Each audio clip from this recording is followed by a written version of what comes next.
Nga po ay nasaksihan natin ng aktual na bakbakan sa pagitan ng Maute Group at ng mga sundalo at gaya nga po ng sinasabi na tagapagsalita ng 1st Infantry Division na si Colonel Herrera ay surgical operation ang kanilang ginagawa. Ibig sabihin kahit maliliit na tropa ay dahan-dahan pumapasok sa mga area na pinagkukutaan ng Maute Group. Pero ang problema, ilan sa mga kabahayan po dito, bagamat sarado na, ay mayroon pa palang mga residente na nasa sa loob. Narito po ang aking report.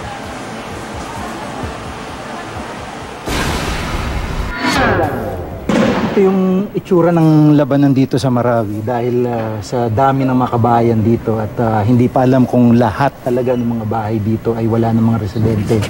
Ay tiyempuhan lang kung gumalaw din yung mga sundalo. Pero sa naririnig natin ay talagang sagot ng putok yung mga kalaban, yung mga sympathizer ng ISIS, mga miyembro ng Maute Group dito sa mga sundalo na narireport. Ito, ganito yung sagutan nila ng putok dito sa mismong syudad ng Marawi.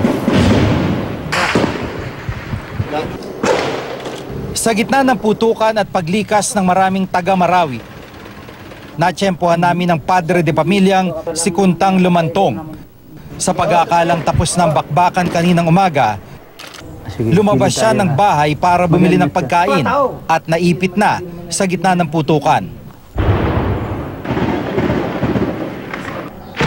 Naisa na niyang pasukin ang kalye kung saan naroon ang kanilang bahay. Mga apong sanggol pa lang, kapatid at iba pang kaanak ang naiwan niya sa loob ng kanilang bahay. Pero ayaw nilang lumikas sa takot na gawing kuta ng Maute Group ang bahay nila kapag nadiskubreng wala nang nakatira doon. Gano'ng kalayo yun? Mga 100 meter. 100 meters. Ilan ho ang anak niyo na nandun pa? Ang dami sila. Mga ilan? Ano sila? May maliliit? Mayroon may dumididi. Kinumbinsi ko siyang sumama na muna upang makipag-coordinate sa mga sundalo at DSWD.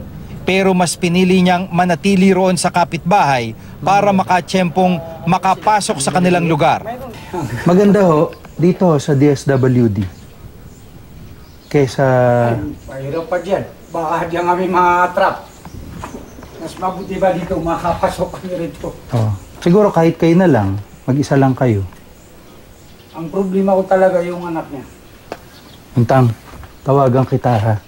Kailangan ko lang bumalik doon.